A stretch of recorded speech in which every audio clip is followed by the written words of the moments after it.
하나님 말씀 오늘은 누가복음 13장 7절부터 9절까지 말씀으로 보도록 하겠습니다. 우리 같이 봉독하겠습니다. 포도원 지기에게 이르되 내가 3년을 와서 이 무화과 나무에서 열매를 구하되 얻지 못하니 찍어버리라. 어찌 땅만 버리게 하겠느냐. 대답하여 이르되 주인이여 금년에도 그대로 두소서. 내가 두루 파고 거름을 줄이니 이후에 만일 열매가 열면 좋거니와 그렇지 않으면 찍어 버리소서 하였다 하시니라. 아멘. 오늘은 하나님의 은혜 가운데 중재하시다라고 하는 제목입니다. 중재가 뭡니까? 중간에서 화해시켜주고 조정해주고 하는 것이 중재입니다. 근데 하나님께서 우리를 중재하셨다라는 개념입니다. 그런데 사실 이게 말이 좀 안 맞습니다. 왜?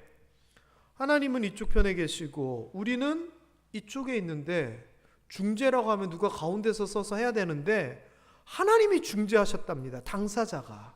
그 내용을 오늘 좀 살펴보려고 합니다. 우크라이나하고 러시아가 전쟁이 계속되고 있습니다. 22년 올해 2월 24일에 시작됐습니다.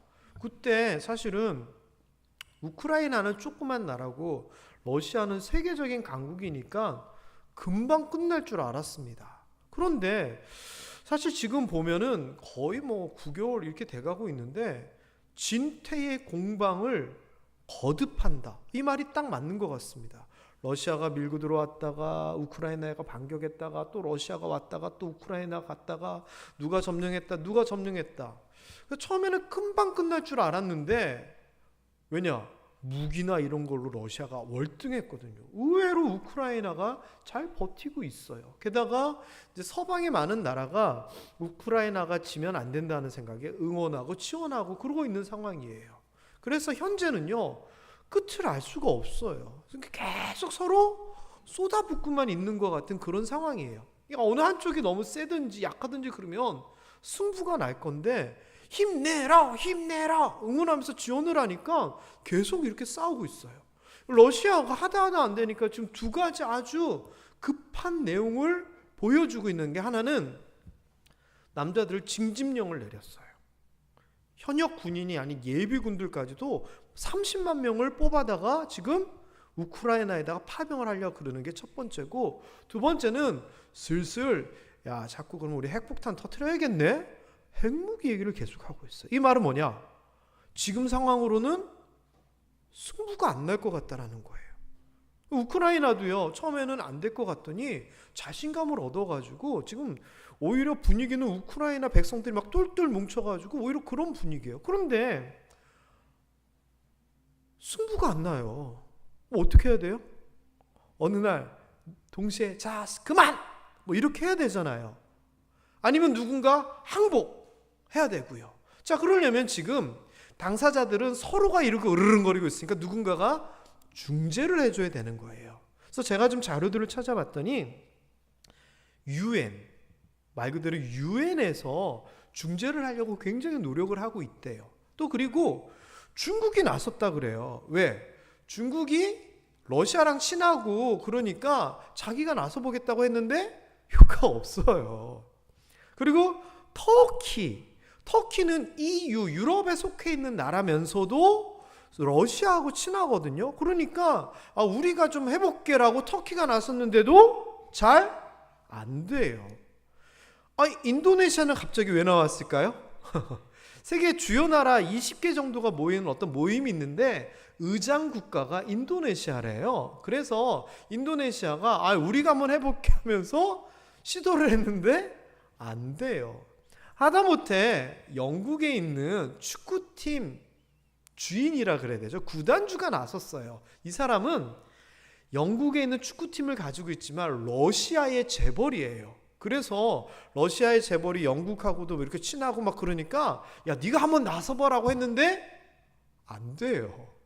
돈 많은 기업인 한 명이 나선다고 중재가 되겠어요? 사실 안 되죠. 여러 사람들이 이렇게 노력을 하고 있는데 지금 잘 안 되고 있어요. 그래서 도대체 어떻게 끝내려고 그러나 지금 이게 문제인 거예요.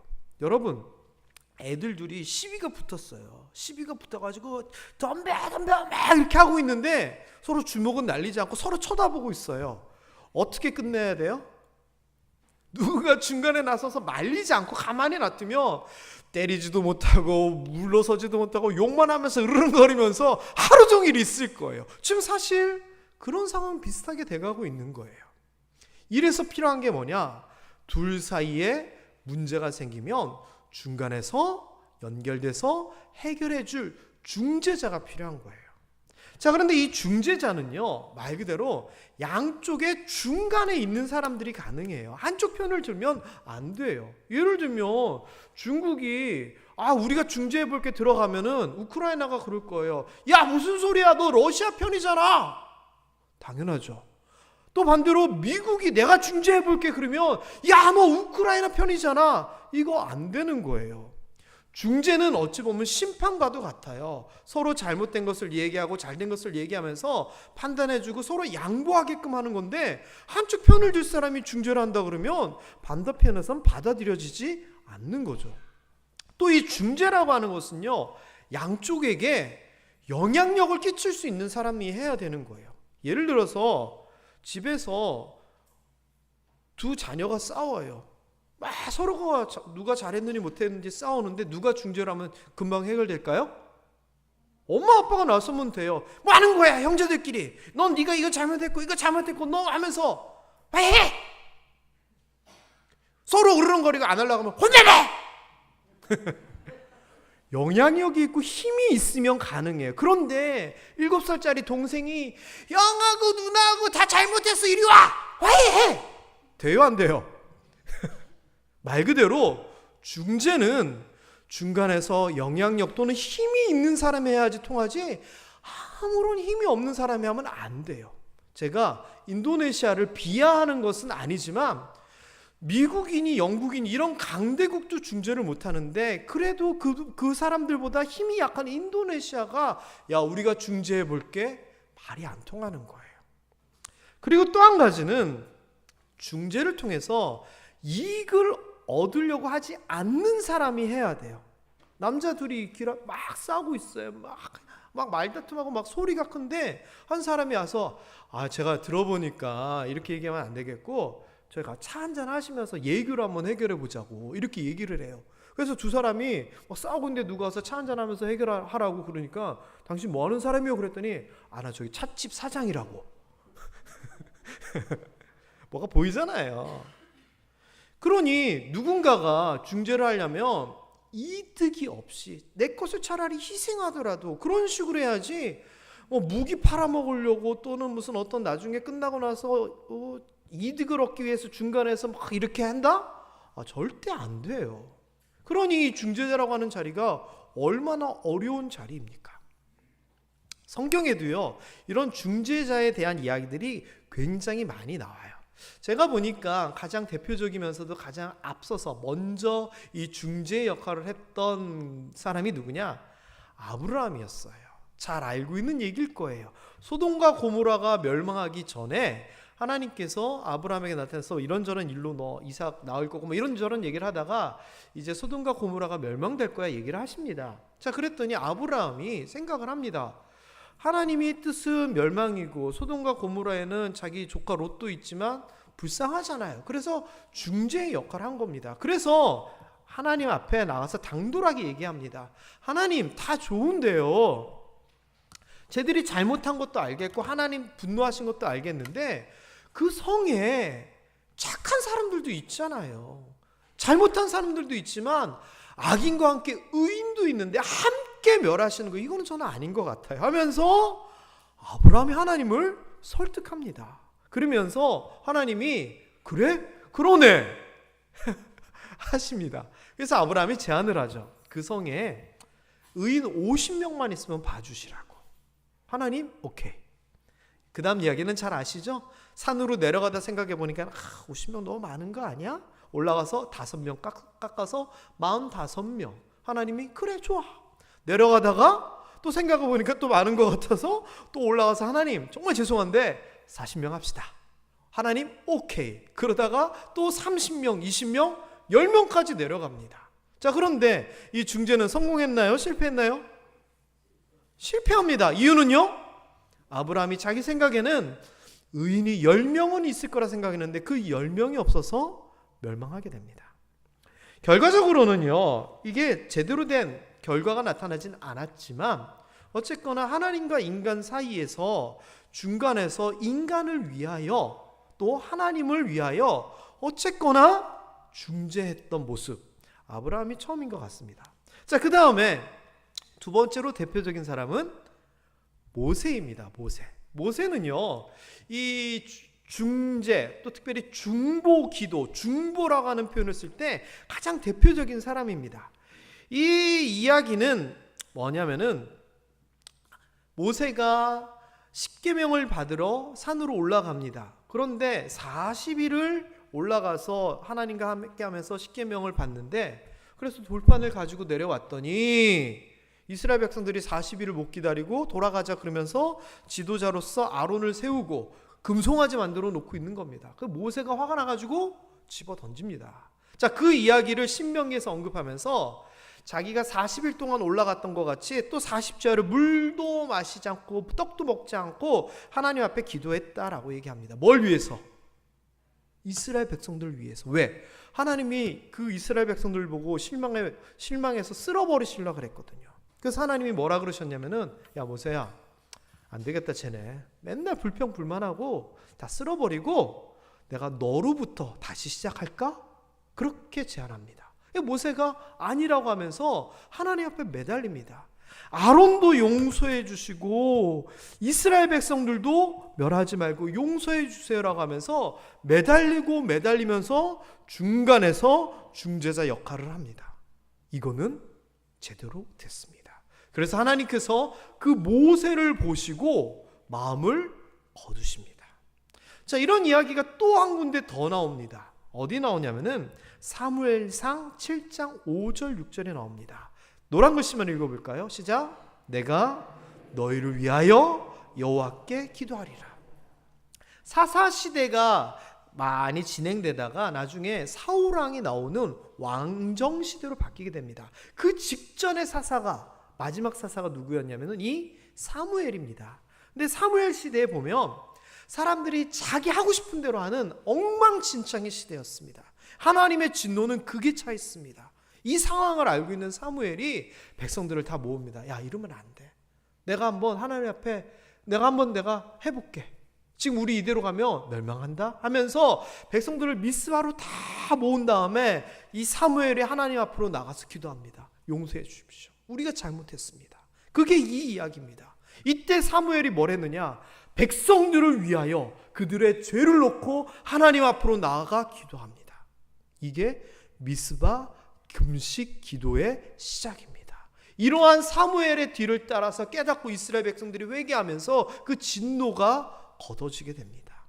그리 보면 이 사무엘도요, 하나님 앞에 서서 이스라엘 백성들을 대신해서 중재하여 그들의 멸망을 막은 훌륭한 중재자였습니다.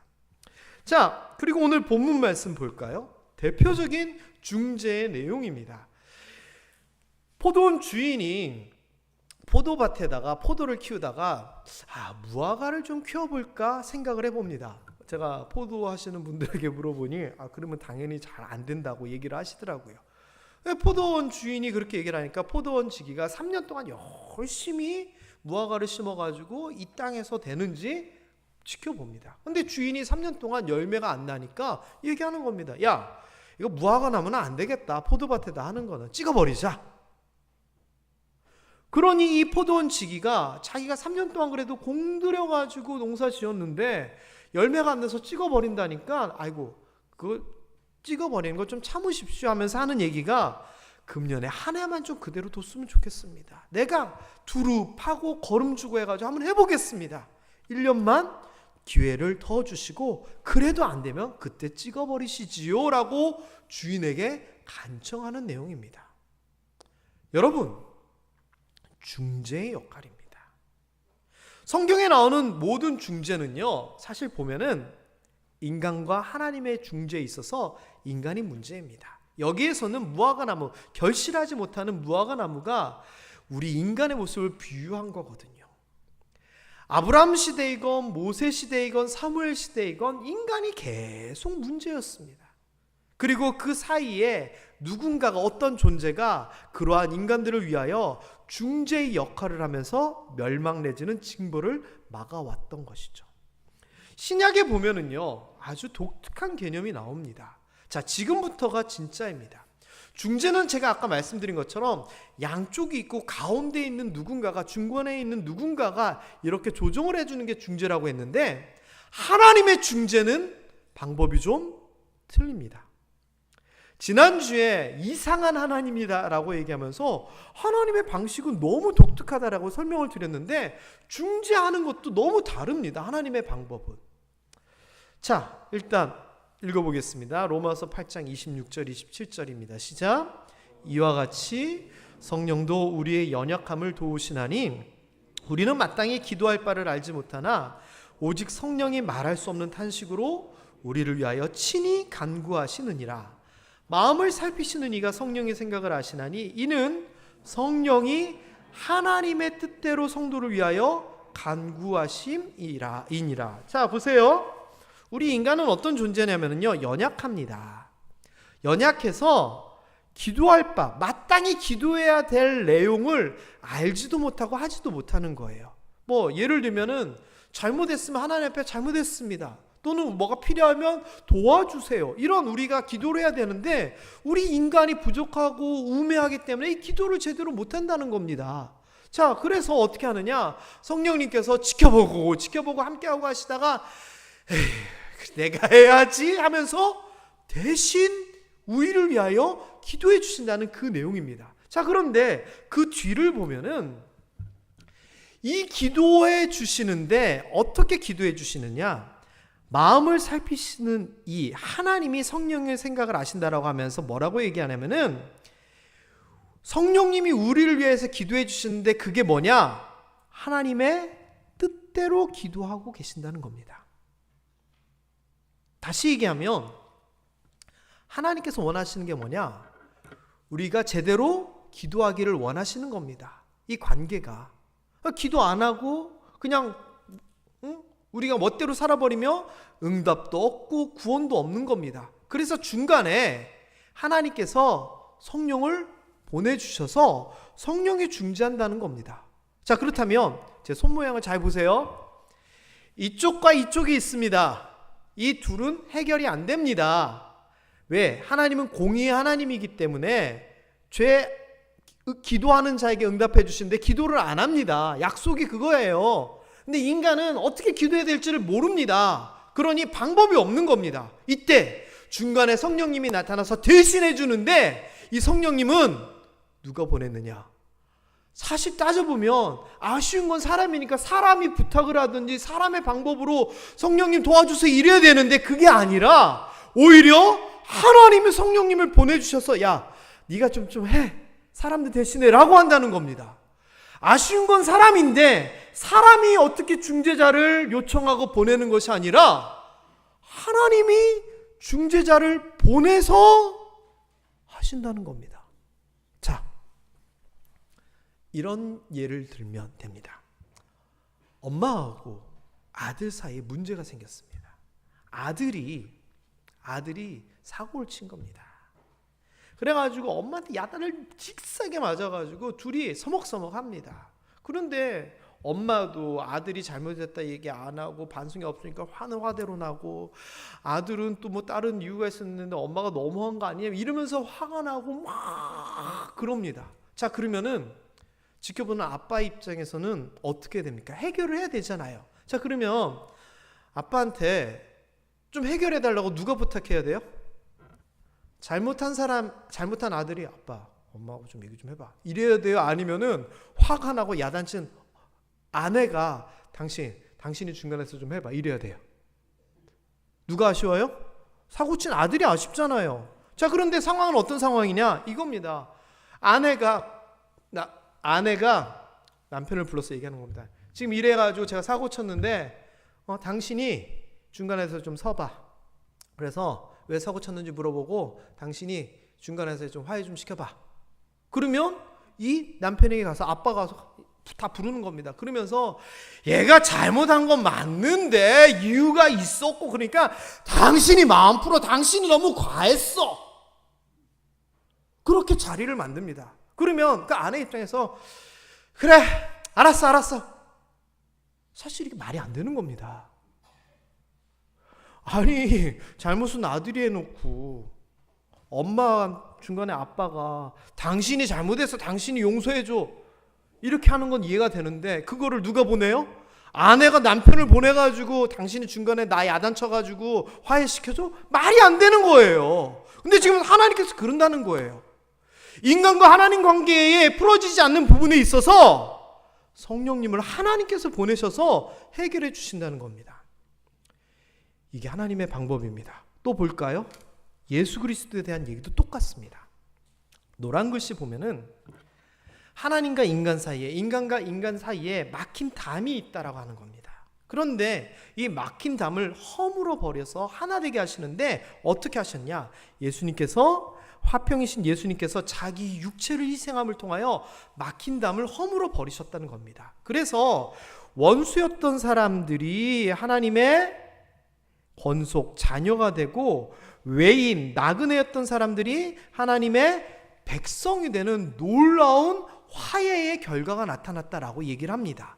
그러면서 이러한 예수님께서 담을 허시고 화평케 하시는 것에 대하여 디모데 전서에서는 이런 예수님을 중보자라고 표현을 합니다. 자, 그런데 이 중보자라고 하는 표현은 메시테스라고 하는 용어인데, 우리가 아까 계속 봤던 그 개념 그대로입니다. 우리가 말하는 중재자의 내용입니다.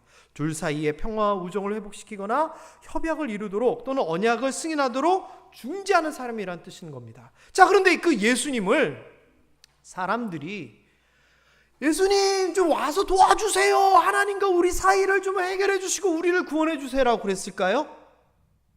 아닙니다. 하나님이 세상을 이처럼 사랑하사 독생자를 주셨으니 하나님이 보낸 겁니다. 예수님이 중재자로 나왔으면 아쉬운 사람들이 예수님 제가 대신 이걸 드리고 이렇게 헌신을 하고 이렇게 희생을 할 테니 중간에서 좀 잘 좀 해주세요 이래야 되는데, 오히려 중재자로 오신 그 예수님은 무슨 역할을 했느냐? 제물 역할. 두 사람 사이가, 하나님과 인간 사이가 화목해지도록 구약시대에 양과 소를 잡아 화목제를 지낸 것처럼 자기 스스로 제물이 되었다는 겁니다. 예를 들어서 우크라이나랑 러시아랑 전쟁을 하는데 우리 대한민국이 가가지고 중간에서 이러는 겁니다. 야, 니네 우크라이나 전쟁 때문에 이만큼 피해봤지? 우리가 다 대신 갚아줄게. 러시아, 너네도 이만큼 사람 죽고 많이 다쳤지? 우리가 다 갚아줄 테니까 전쟁하지 말자. 이럴 나라가 우리나라뿐만 아니라 세상에 어디 있습니까? 예수님이 그러셨다는 거예요. 하나님이 보내셨을 뿐만 아니라 자기가 이 문제를 해결하기 위하여 스스로 피 흘려 화목 제물이 됐다는 겁니다. 아니, 세상에 이런 중재가 어디 있습니까?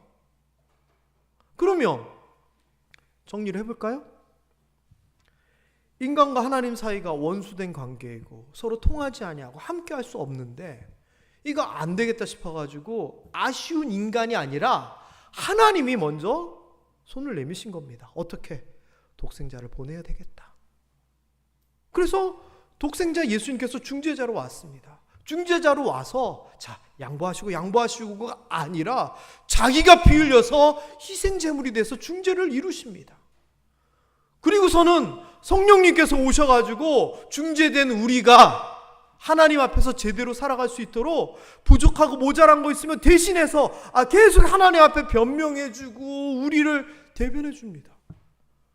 아니, 세상에 이런 중재가 어디 있습니까? 인간은 자기 멋대로 살고 싶어 하는데 하나님이 오히려 중재하자 그러고, 예수님이 오셔서 피 흘려주시고, 성령님은 탄식하면서 얘가 일부러 그런 게 아니고요, 얘가 몰라서 그런 거고요, 계속 우리 대신 간구해 주시고. 은혜 아닙니까 이게? 이게 은혜입니다.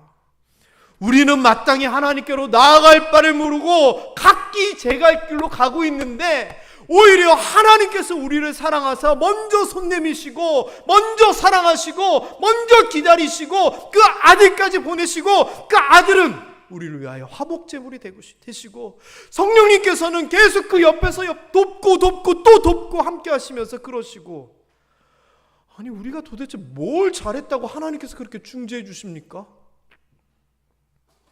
그저 은혜입니다. 이게 하나님의 은혜입니다. 자격 없는 우리를 위하여 중재해 주신 것.